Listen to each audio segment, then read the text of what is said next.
Hello, everyone. You're listening to Lipstick and Leather, and with me on the phone is Jim Crean. How's the day and the weekend treating you? Things are good, Ryan. How about yourself, my man? It's cold here. There's snow, but it could be worse. Right. All right. Okay, there we go. Now, are there still plans to make a video for Conflicted? Yeah, I think that's going to be the next one that we're actually we're going for. That's the next song we're doing and stuff. Are in the middle of putting that together, and that's going to be the next video for sure. Awesome. Now, I love your version of Rod Stewart's Passion.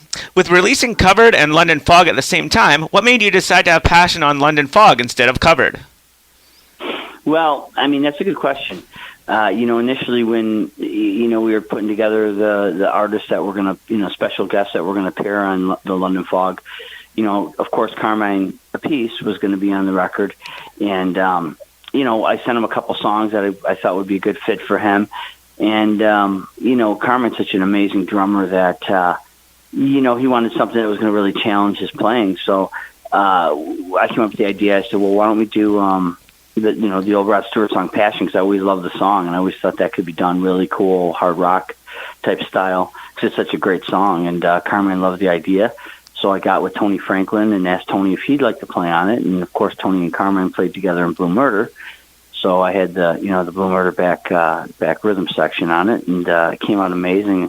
It came out so good that because when we did Passion, when we recorded that, the Gotcha Covers album wasn't even in our thought, because that came as an afterthought. Because we did the Passion song, and then we did another cover on the record, "Don't Take Your Love," with Frank Domino. It's an old Angel song.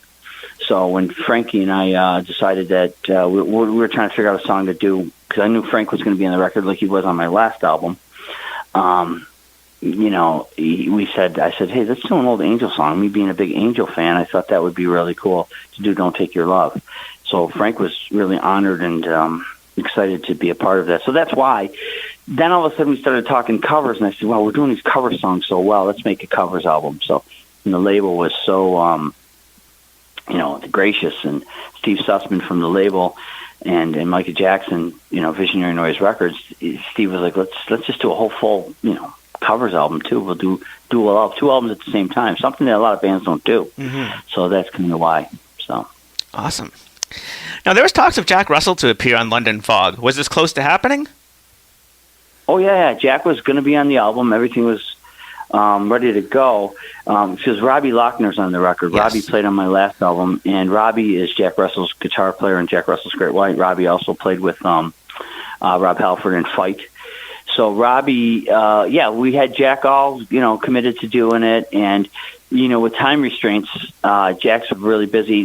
Great White, Jack Russell's Great White, was in the studio making an acoustic album. I think I don't know if it came out yet or not. Not yet, no. I was going to say you'd know better than I would, but so that's in the process of coming out then, apparently. And they were in a process of doing all that, and, with time restraints, I really, that was the only song we were waiting on.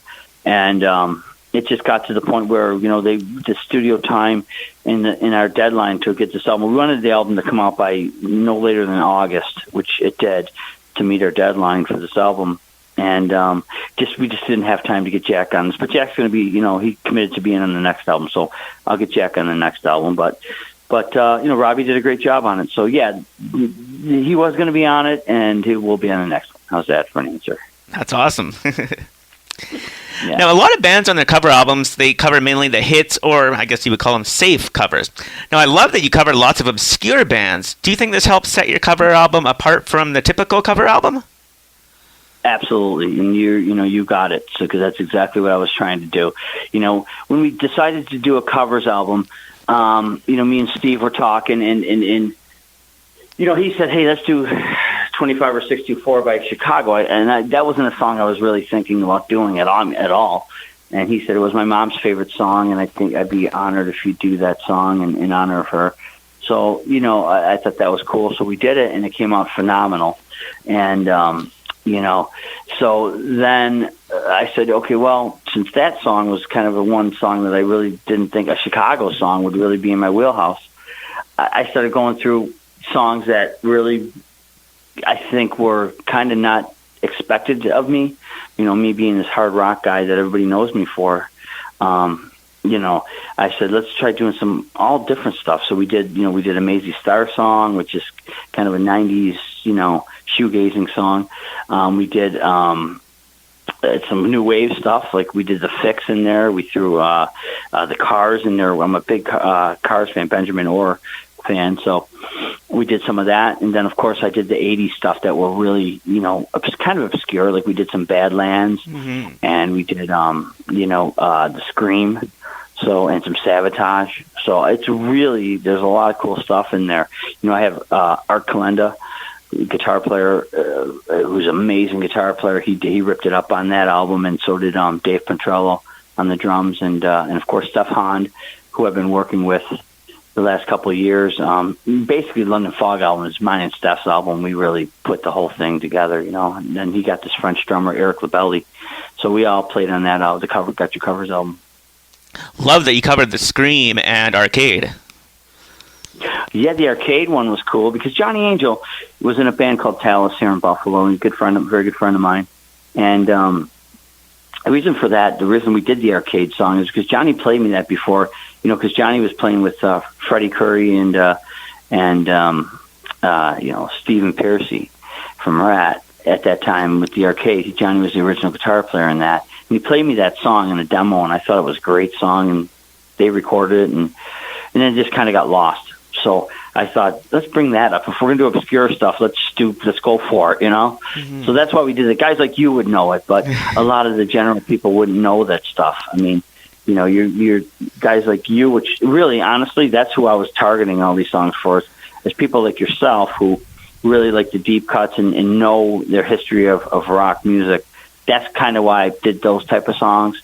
And the Scream song, John Crosby just killed it on that. And that was the stuff that he was doing right before he joined the Crew. And that band would have taken off and been big.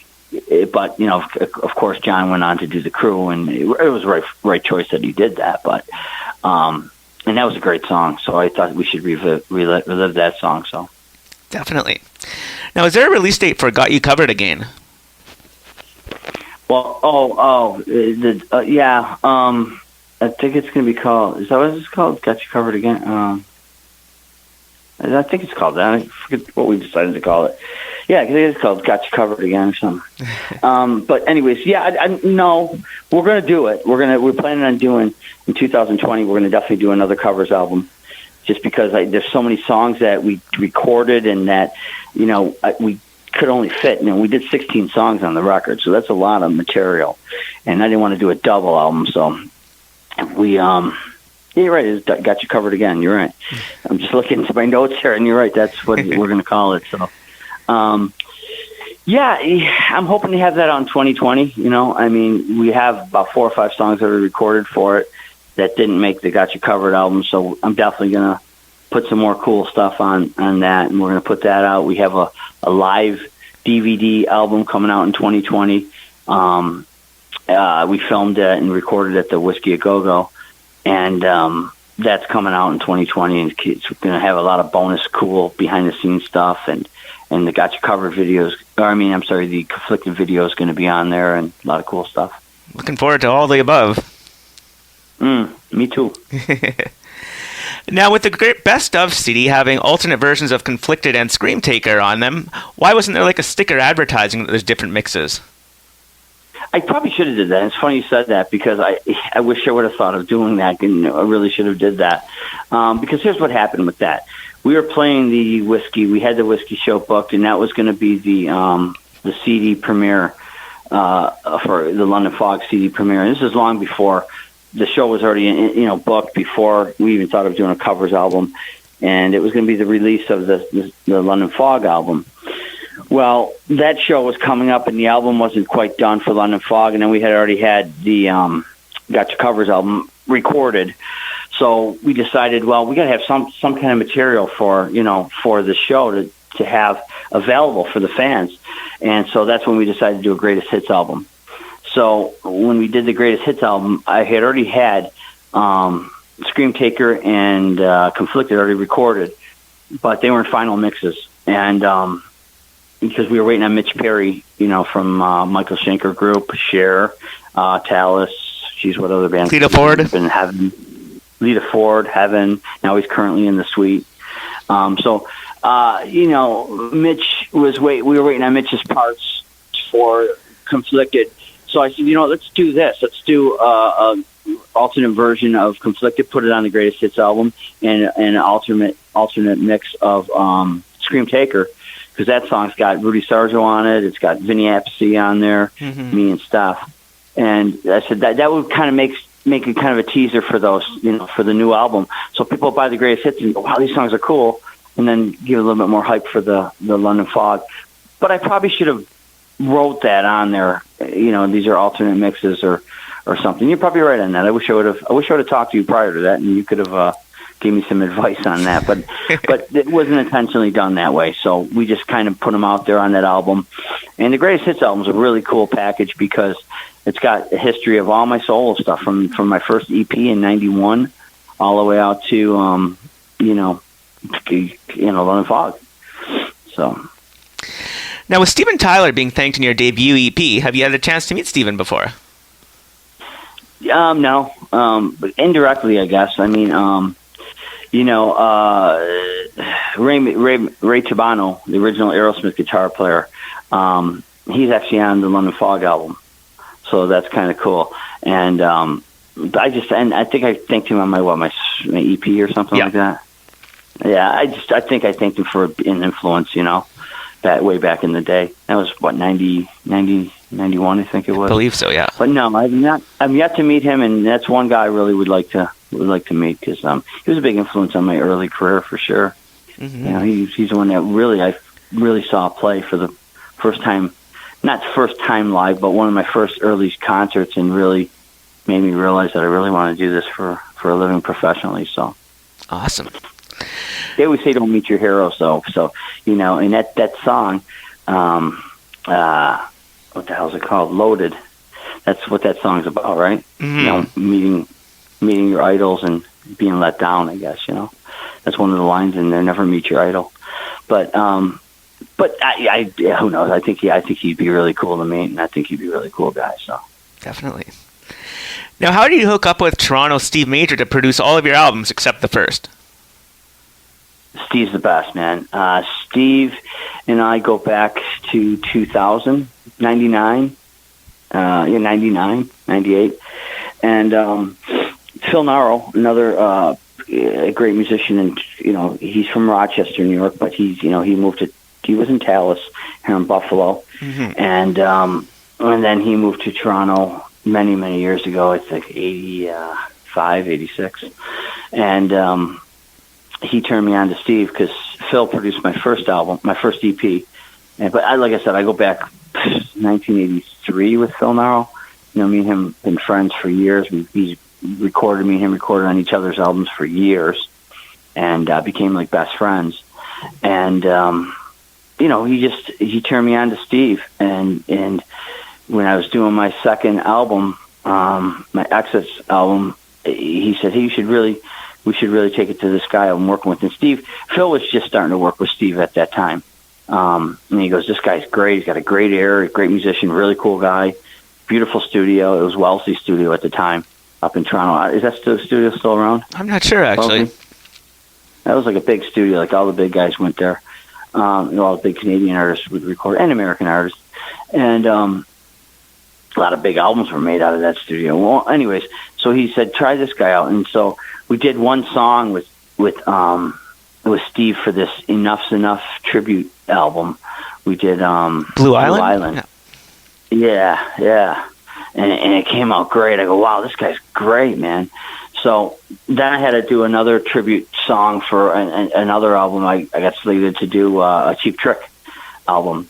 So we did, you know better than I do. What Cheap Trick song did we do? Actually, I have it in my notes. Give me 1 second. I knew you would. You're a guru. I commend you with your knowledge, by the way. You're really good at this stuff. Thank you. Yeah, you're very knowledgeable. Tripped Out. Down. Sorry, Down. Down. You got it, man. So we did Down for another Cheap Trick, Tricked Out. You're right, on the Tricked Out album for Cheap Trick. So, and that had a lot of pretty big artists on it. So we did that, and he did that for me, and those two came out great. And then we did a Kiss tribute CD, and we did. Give me the answer again. Oh, Magic Touch? Yeah, that came later. World Without Heroes? That was with Mitch LaFon. That came out great. Right. The Magic Touch. But that came later. We did another one. Another Cheap Trick, or Kiss tribute. Anyhow, not Going Blind. Parasite. We did Parasite. Okay. And he did a great job on that. So then I said, you know what, this guy's got to do my next album. So he did my second album. And then after that, I wouldn't have anybody else touch my stuff. Steve Major's been great, and he did everything else there. And then after, Velvet Crush, Insatiable, all of it, and all my stuff that I've done, he's been a part of. So, right on. Now, on a similar topic, on the Cheap Trick tribute, you were supposed to appear on the Cheap Trick tribute album Tripped Out on Fastlane Records. What happened to the version of Down that was recorded? Because the CD never was released, if I recall. You're right. It came out great. It came out killer. And the thing was all ready to go. And listen to you with all this knowledge. Like, how do you find out this stuff? I'm really impressed.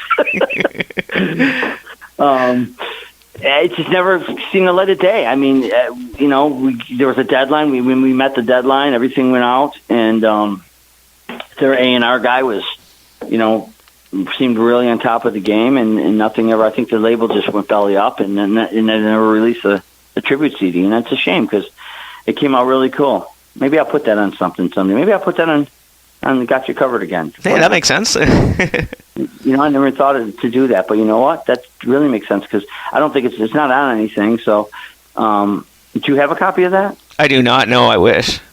Yeah, it's great. It's really cool, and it had me and Steve Major on it. It had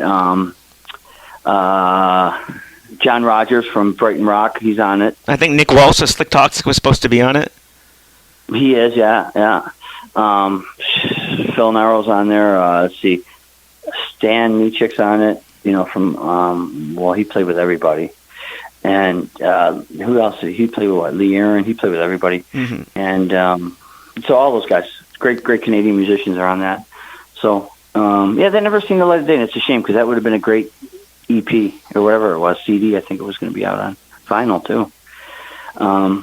But yeah, so it never came out. How was your experience of meeting Robin Zander, being a big Cheap Trick fan like myself?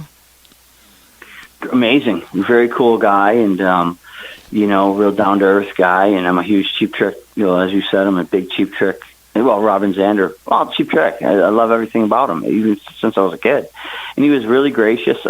We did a show with him, and he was really cool. Took the time to just kind of talk and hang out and bullshit for a little bit, and, he was a really cool guy, so it was a great experience. Awesome. Now, how did you get into the Jim Crean Jaguar collection soap line? The label owns that. Steve Sussman from the label owns that. And, it's a project that he has going, and it's a really cool handmade soap. It's really top-of-the-line stuff. And when I signed the deal, the record deal, he said, hey, look, I'm going to get you an endorsement with this Raw Targus soap, it's called, his company. And he goes, we're going to put together a line. I'd like you to name it. So he named it Jaguar. And it's really cool stuff. So it's kind of how it happened. I'll have to order some. Yeah, it's cool. You get it. If you do, let them know that, I referred you, and you'll get a good deal. Anybody listening to this, if they go on the it's Double Trouble Production site, and order that soap. It's really cool. And what's cool is the bar looks like a leopard. So they made it where like the bar of soap has like leopard dots in it. Because anybody knows and follows me, that's always kind of been my trademark, leopard and stuff like that. And it's really cool how he did this. And the scent is the cologne that I wear. So I wear like a certain cologne, and it smells like that. So it's really cool. Nice. Did a good job. Now, 5 singers auditioned for the Vinnie Vincent gig. Can you say who the other singers were? Oh, God. No. I'm not. Nah, I don't want to get into that, Just because, they're all friends of mine and stuff like that. But But there was 5 guys that were mentioned to Vinnie and sent stuff to him, and Vinnie rejected all of them. And when it came to me, he accepted it, and it was cool. It would have been cool. That whole experience would have been great. And the 5 guys that sent it, him stuff were all great singers as far as I'm concerned, and really big name guys. Some of them were really big name guys that are working hard out there. And for whatever reason, Vinnie just didn't feel it was a good fit. And then when it came to me, it's we seemed to work some stuff out. And lo and behold, I was told and pre-warned that this could really go south, so don't get too excited. So I didn't. I took it for what it was worth. I really didn't care one way or the other. It was cool, and it would have been great working with Vinnie. I think it would have been a great experience, because Vinnie's a great guitar player and great songwriter, but he's got a lot of personal issues that I think held him back from that. And all I can really say on that is it's a shame it didn't happen, because I think it would have been a great thing, and who knows, we might have been still making music together. Mm-hmm.